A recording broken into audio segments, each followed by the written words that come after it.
Halo sahabat mistis dimanapun kalian berada. Kali ini Aura Mistis akan menceritakan mengenai kisah Melati Pengantin Mayit. Siapkanlah selimut, matikanlah lampu kamar Anda, dan simak dan dengarkan dengan seksama. Melati Pengantin Mayit. Di sebuah desa kecil bernama Ranting Putih, cerita tragis tentang seorang pengantin perempuan yang meninggal di malam pernikahannya menjadi legenda yang menghantui warga desa. Pengantin itu bernama Ratih, seorang perempuan muda yang dikenal kecantikannya. Namun, nasib buruk menimpa Ratih. Malam pernikahannya yang seharusnya penuh kebahagiaan berubah menjadi malam duka. Ratih ditemukan tidak bernyawa di kamarnya, masih mengenakan gaun pengantin putih dengan rangkaian melati segar menghiasi rambutnya. Ratih dimakamkan keesokan harinya dalam balutan pakaian pengantinnya dengan bunga melati yang masih melekat di tubuhnya. Warga desa percaya bahwa roh Ratih belum tenang karena ia meninggal secara mendadak tanpa sempat menikmati kebahagiaannya. Ada yang mengatakan bahwa melati yang menghiasi jasadnya adalah benda keramat yang membawa kutukan. Namun, ada pula yang percaya bahwa melati itu memiliki daya magis yang dapat mendatangkan cinta sejati bagi siapa saja yang memilikinya. Di kota besar, seorang pemuda bernama Anton mendengar cerita itu dari seorang teman yang berasal dari desa tersebut. "Serius, Ton?" kata Harry, teman Anton sambil menyeruput kopi. "Melati itu katanya bisa bikin orang cepat dapat jodoh. Banyak yang percaya meskipun ya sedikit menyeramkan." Anton tertawa kecil. Harry, kamu ini kebanyakan nonton film horor.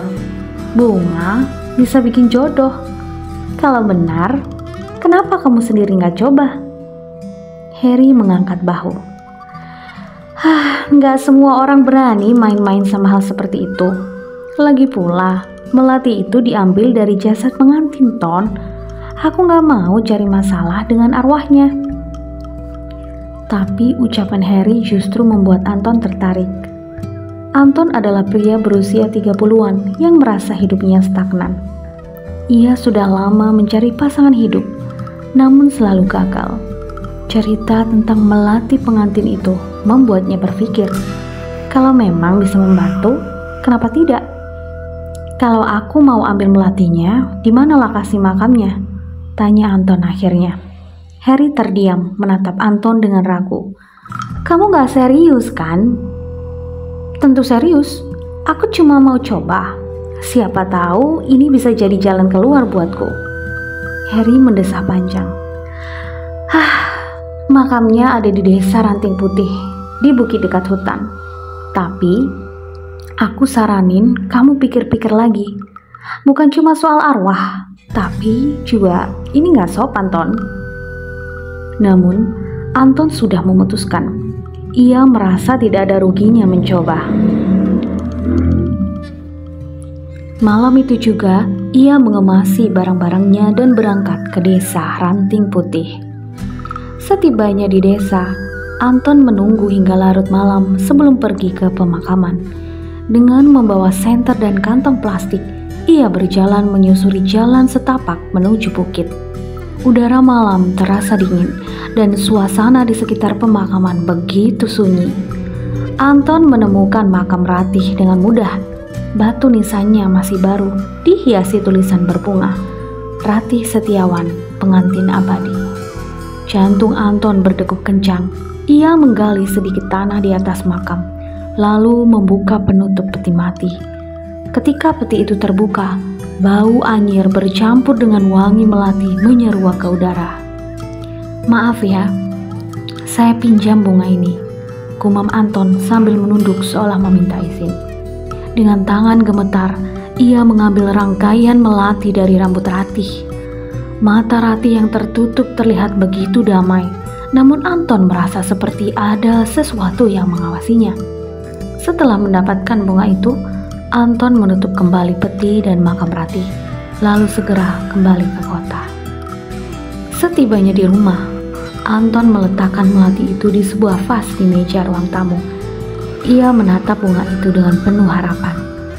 Semoga ini benar-benar bisa membantuku, katanya pada dirinya sendiri sebelum tidur.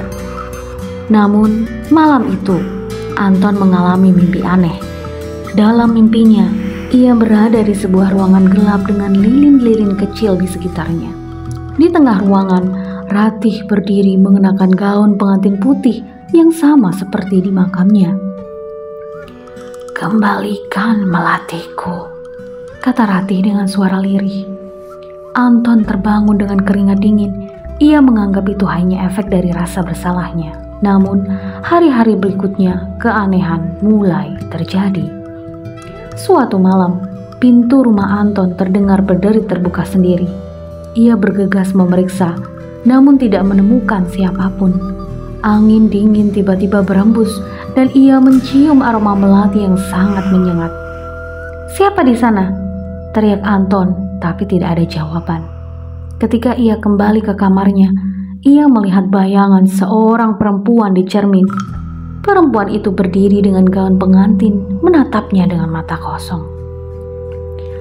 "Anton," suara lembut terdengar, membuat bulu kudukku meremang. "Kembalikan melatiku." Anton terjatuh ke lantai, tubuhnya gemetar. Ia tidak tahu harus berbuat apa. Akhirnya, Anton meminta bantuan seorang dukun. Setelah menceritakan semuanya, sang dukun menggelengkan kepalanya. "Kamu telah membawa barang yang bukan milikmu. Melati itu adalah bagian dari arwahnya. Ratih tidak akan tenang sampai kamu mengembalikan ke tempatnya." Anton segera kembali ke desa Ranting Putih. Malam itu, ia pergi ke makam Ratih dengan membawa melati yang sudah mulai layu. "Ratih, aku kembalikan bungamu," katanya sambil meletakkan bunga itu di atas makam. Namun saat ia berbalik hendak pergi, suara Ratih terdengar dari dalam kubur. "Terima kasih, tapi dosa ini tak akan hilang."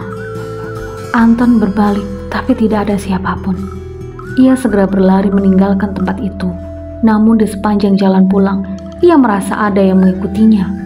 Sejak malam itu, Anton selalu mencium aroma melati dimanapun ia berada. Ia menyadari bahwa meskipun melati telah dikembalikan, arwah Ratih tidak akan pernah melepaskannya.